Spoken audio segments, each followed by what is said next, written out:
Alright, so today's lesson is on polynomial inequalities. So when I give you a polynomial and say it's greater than or less than something, and we're going to look at those. So when you see f of x in general, that's just referring to the y values on the graph. So if I say f of x is increasing, I'm meaning that the y values on the graph are going up. If I say f of x equals 7, that means the y value is 7. Okay. If I say that f of x is greater than 0, what I'm meaning are that the y values are bigger than 0. And if you're looking at a picture of the graph, that is above the x-axis. So when your y values are greater than 0, that's anything above the x-axis. F of x is less than 0, means the graph is below the x-axis. So all this lesson, all it is just writing the intervals of where is the graph above the x-axis, where is the graph below the x-axis. And if I give you a picture of a graph, it's easy. Okay? So here, and I'm going to highlight where my graph is above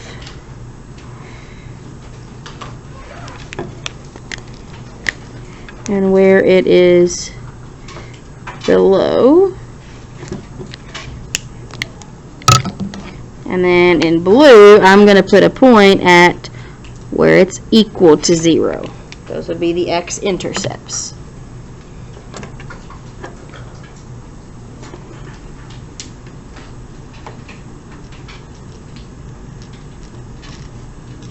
So what I did in pink is where f of x, the y values of the graph, are greater than 0. In green, it's where f of x is less than 0.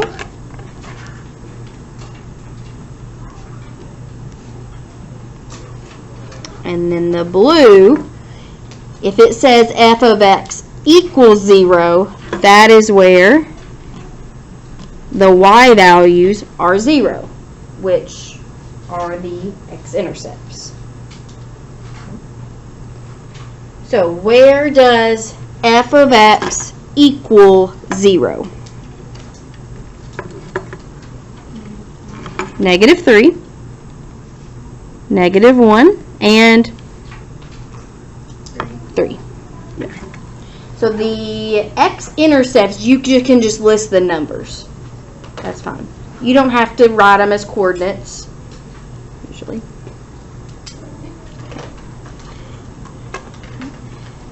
Now, f of x is greater than 0. All of this section where I have pink. So we can't list out individual numbers, so we do intervals. And when you do intervals, it's going to be the x values. So the x value where this pink section starts is what? What? -3, and it stops at -1. So I have the interval, and on this interval, we're going to use parentheses. If it had the equal to, if it was greater than or equal to, I would use brackets. Okay? But from -3 to -1, your intervals, those are the x values where it's greater than 0. And I don't like these graphs. Let's just say that there's arrows at the end. Okay. So then this other pink section, what is the x value where it starts? 3. And then the x value where it stops, well, we don't know because it goes on forever. So I put what? Infinity. Yep.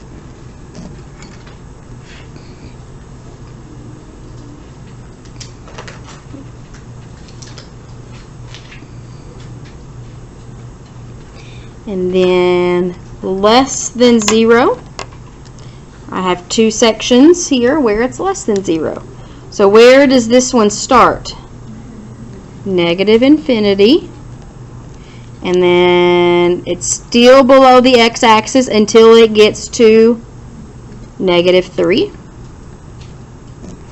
And then also from negative 1 to 3. Good.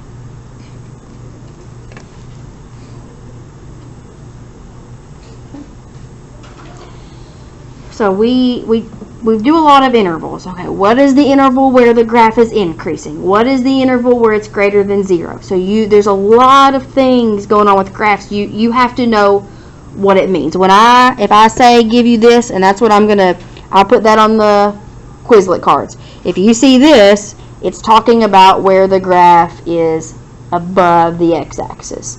So there's just a lot that you've got to be able to know the difference between.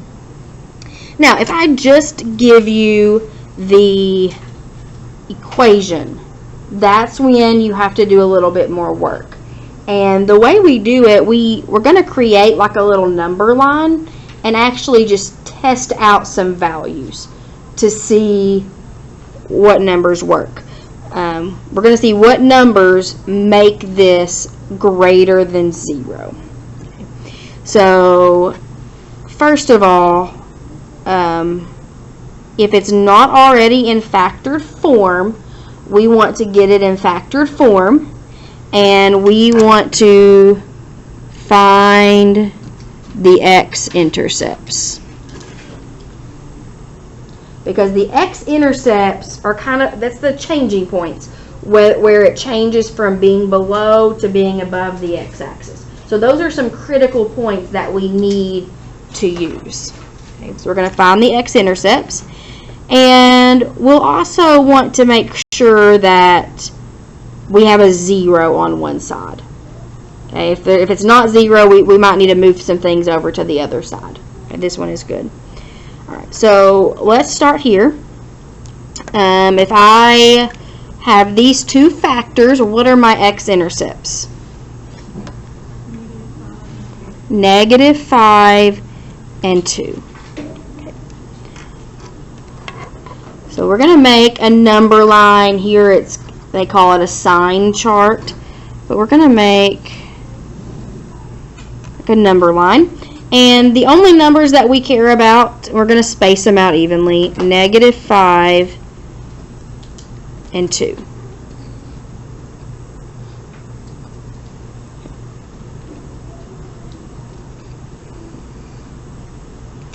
And we're going to pick some numbers that fall within each section and plug those numbers in to see if it's actually greater than 0 or not. Okay, because these are like the three sections of the graph. So like this one up here, we had 1, 2, 3, 4 sections. And so we're going to see if each section is greater than 0 or below 0. And so we're just testing out a point. So you don't need to pick negative 5 and 2. Pick numbers that are not those. So like for this section, we need a number that's negative 5 or below. So give me a number. Negative 7. That works. Okay. This section, we need a number between negative 5 and 2. If 0, I always like to pick 0 if it falls in that section. 0. And then we need a number that's bigger than 2. 3. Okay.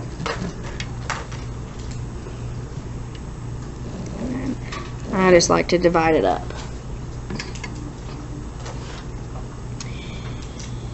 Now, kind of the quickest way to check these, like, is just to think about, is my number positive or negative? Because we're only looking at it, is it greater than 0, positive, is it less than 0? You don't really need to type these in the calculator and get an actual number, although you can. It just, when you're showing your work, that just takes up a lot of space. So it's helpful when you've got, like, these are in parentheses, okay? So if I plug in a -7 to this first parenthesis, what would I get? -7 plus 5. You get -2. All that I care about is that it's a negative number.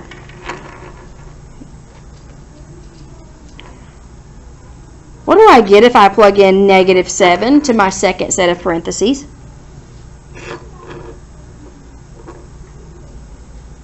A negative or a positive number? Negative. Okay. And these are being multiplied. What happens when I multiply a negative times a negative? You get a positive. Is that greater than 0? Yes. So this one, this section right here, if I were to actually graph this out, this section would be above the x-axis because I get a positive number. And so my question here is only asking about the ones greater than 0. So this section is going to be greater than 0. All right, let's test this section. If I plug a 0 into the first parenthesis, the first x, what do I get? Positive 5, positive. Right? What about this second one? Negative. When I multiply positive times negative, what do I get? Get a negative. Is that greater than 0? No. So this section would be below the x-axis because I would get a negative number as my y value. If I plug in any number between -5 and 2, then I'm going to get a negative answer. Now, -5 and 2 precisely would give me 0. That's why those are my, like, section numbers. All right, if I plug in 3 plus 5, I'm going to get a positive. What about over here? Still positive. And when I multiply positive times positive, I get positive. So yes, that is greater than 0 above the x-axis. So my answer, so this question is asking me to solve the inequalities. I'm going to write an interval where this is greater than 0. So this section right here and this section. Okay. So this number line represents my x values. So I have x values up until -5. How do I write that as an interval? So all of the x values less than -5, and then it stops at -5. Yes, -infinity to -5. And it's going to be, I'm going to have parentheses because it does not include the equal to part. So I'm not including the points where it equals 0, only where it's greater than 0. Okay. And then how do I write an interval of x values that's 2 and bigger? 2 to infinity, yeah.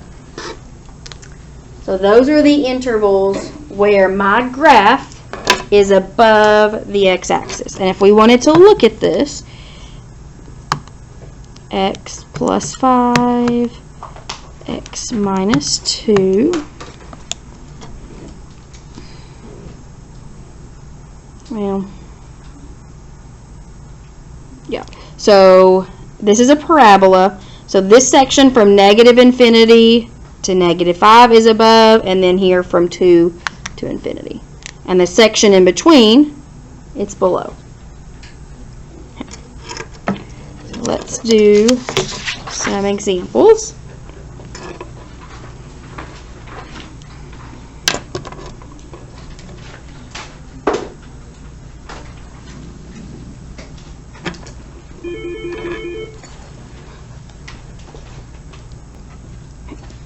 Where are my x-intercepts?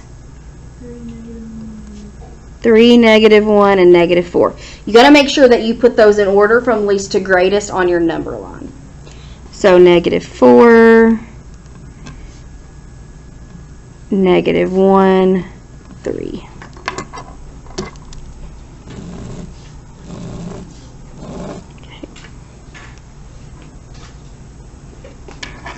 So I need to pick a test number that's below -4.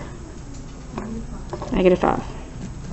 I mean, you can do -57 if you want, but whatever. -4, between -4 and -1. -2. Between -1 and 3, I'd use 0. And then above 3, 4. Yep, that works. Okay. Now this time we've got 3 numbers. So if I plug in -5 to this, -5 minus 3 is a negative number. And again, if you have your calculator, you could, let me show you what you could do, but you're probably not going to have a calculator on something like this. -5 minus 3, -5 plus 1, -5 plus 4. And I see that my final answer for this section is a negative number. Okay, so you could do it like that. You don't have enough room to write all that work out. We really just care if it's positive or negative, so that's why we're just doing these little pluses and minuses. -5 plus 1, positive or negative? Negative. -5 plus 4, negative. What do you get when you multiply 3 negatives? Negative. So when you do negative times negative, your answer is negative, which means it is less than 0. It's below the x-axis. My question wanted me to pick the ones that are above, greater than. So we're not going to use that one.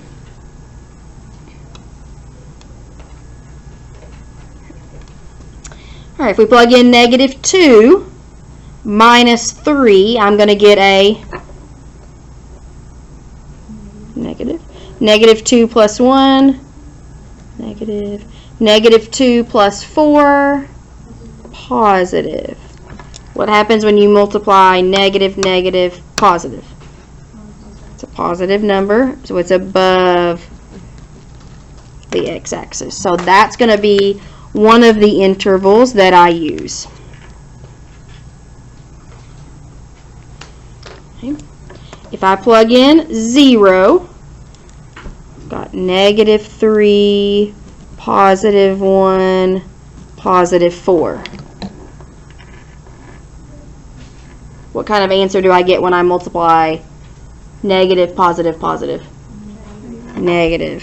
It's below the x-axis, so that is not a section that I'm going to use.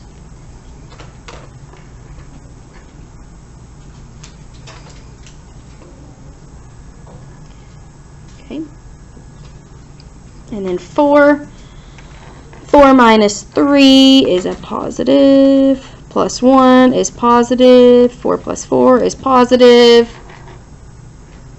positive, positive, positive. Yep, we get positive above, so yes.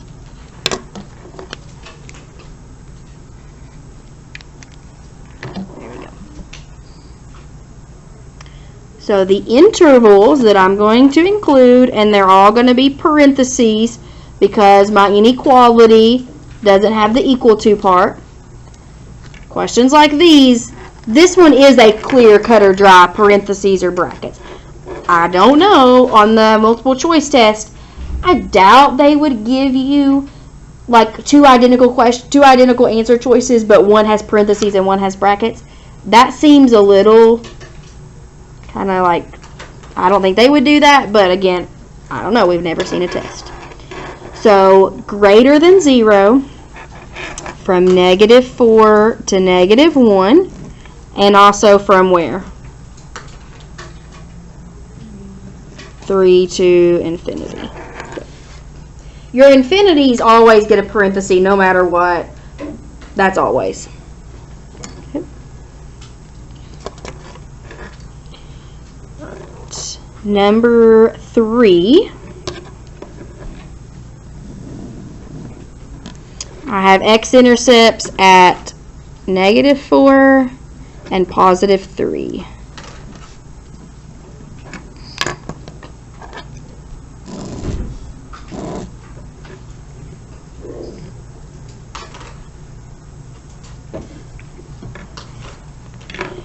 So test numbers, -5 is fine, 0, 4. Fine. Is everybody good on like how I pick these test numbers? Okay. So -5 plus 4. What kind of answer do I get? Negative. -5 minus 3. Negative. Negative times negative is a positive, which would be above the x-axis. And again, a lot of these, greater than 0 is what my question's asking. So yes, we're going to include that section.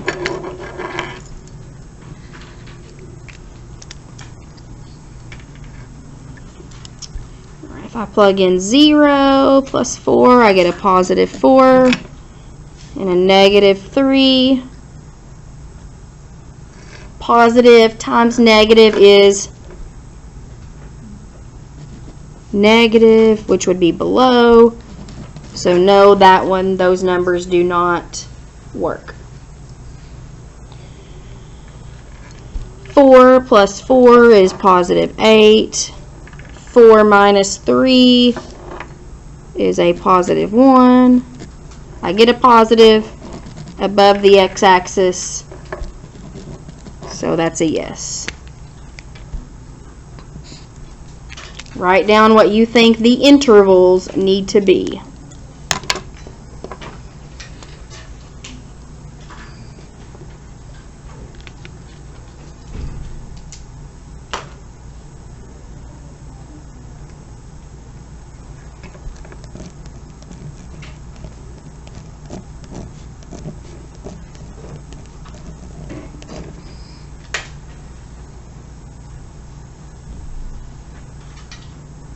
Negative infinity to -4, and 3 to infinity.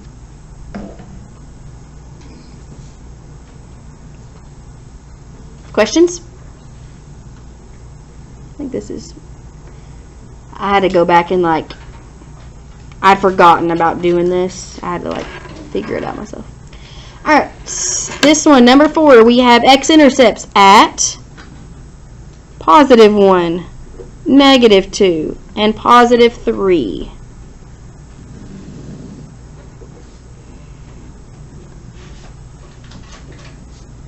Oops, space too much.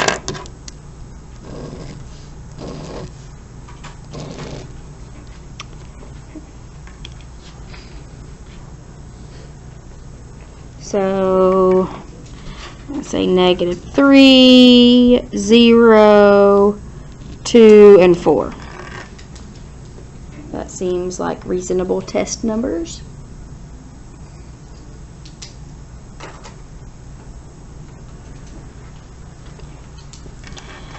Alright, if I plug in a -3 minus 1, that's going to be negative. -3 plus 2, negative. -3 minus 3, negative. What happens when you multiply 3 negative numbers? you get a negative, which is below the x-axis. Oh, looky, greater than 0. Why didn't Miss Johnson fix that? So this one would be a no. But notice this one also has the equal to part. So anything that causes it to equal 0, like the actual x-intercepts, is included, which we just use brackets for. Alright, 0 minus 1 negative plus 2 positive minus 3 negative. What happens when you multiply a negative times a positive times a negative? Positive, which means it's above the x-axis, which is what I'm looking for.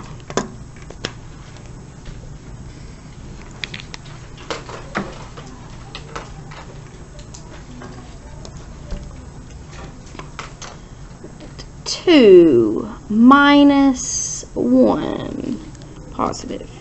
2 plus 2 positive. 2 minus 3 negative. That gives me a negative, which is below, which is a no.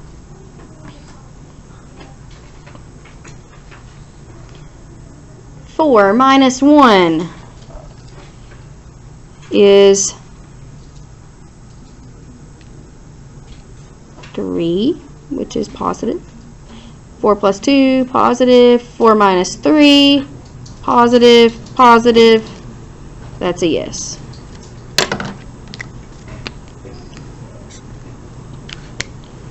So my intervals are from bracket -2 to 1, and then also from 3 to infinity. Wait, so on that one, wouldn't... No, never mind. Okay. Any questions? So Okay. if it's an infinity, you still could... Parenthesis always, yeah. Alright, number 5. Now this one, notice, is a squared. So I'm going to kind of give you two ways to think about it, okay? But my x-intercepts are at -2 and +5. Wait, why did the last one get brackets? Because this was greater than or equal to.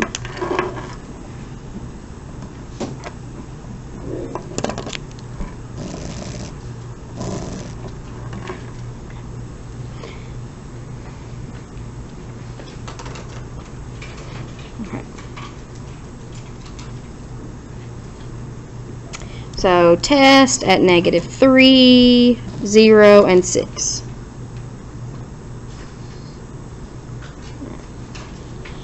Now, when I go, well, let me just show you an example first. So if I plug in -3 plus 2, I get a negative. But that's going to be squared.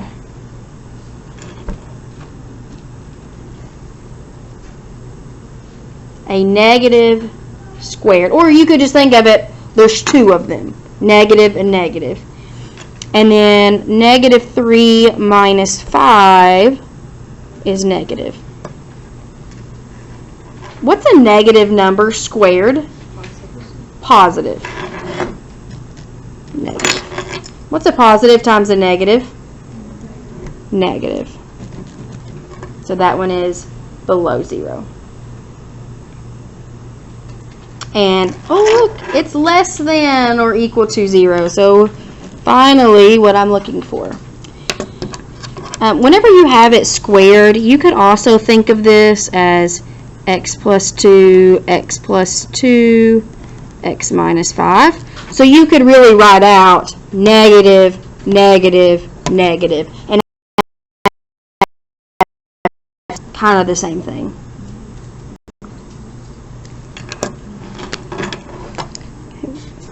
Alright, 0. So if I plug in a 0, I have positive squared is still positive, times a negative. What do I get when I do positive, positive, negative? Negative. So below. So this one's also a yes. This is the first time we've had two back-to-back ones.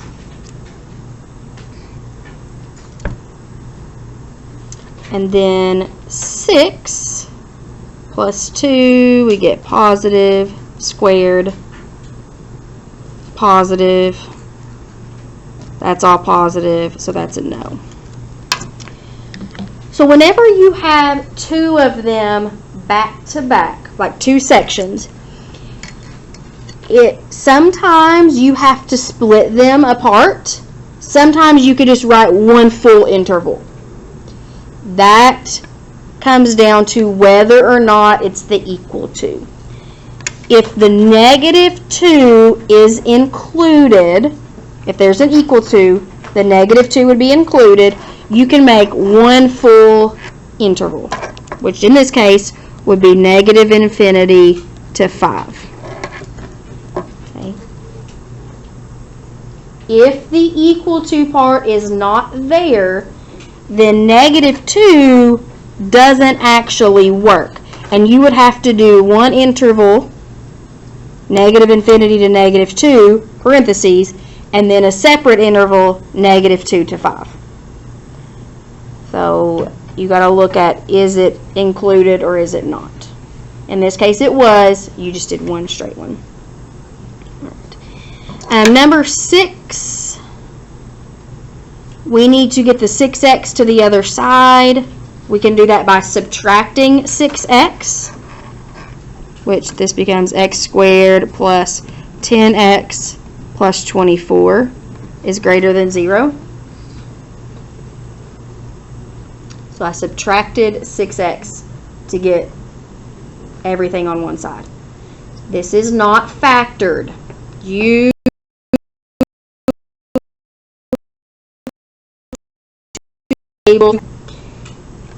Number in front of the x squared, these should be quick. What multiplies to be 24 and adds to be 10? 6 and 4. So this is x plus 6, x plus 4, greater than 0.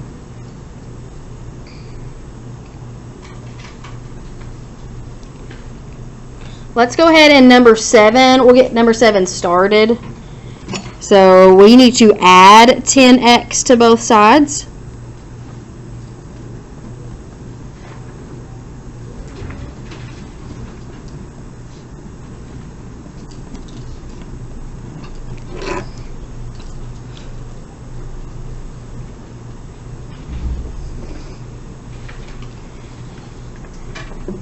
This one has a GCF. So when factoring, you always look for a GCF. All of these numbers are divisible by 2, and they all have an x in them. So I can put the 2x on the outside, which leaves me with x squared plus 8x plus 16.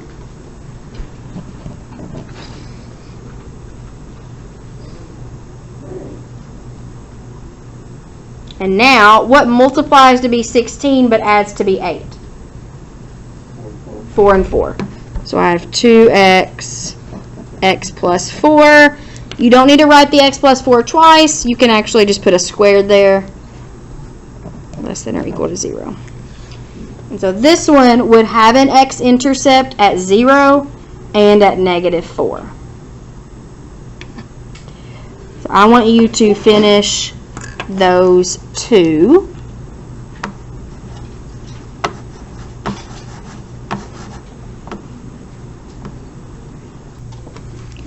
Here's what I got. If you finished any of them, I have -infinity to -6, and then -4 to infinity on number 6, and then number 7 is -infinity to 0.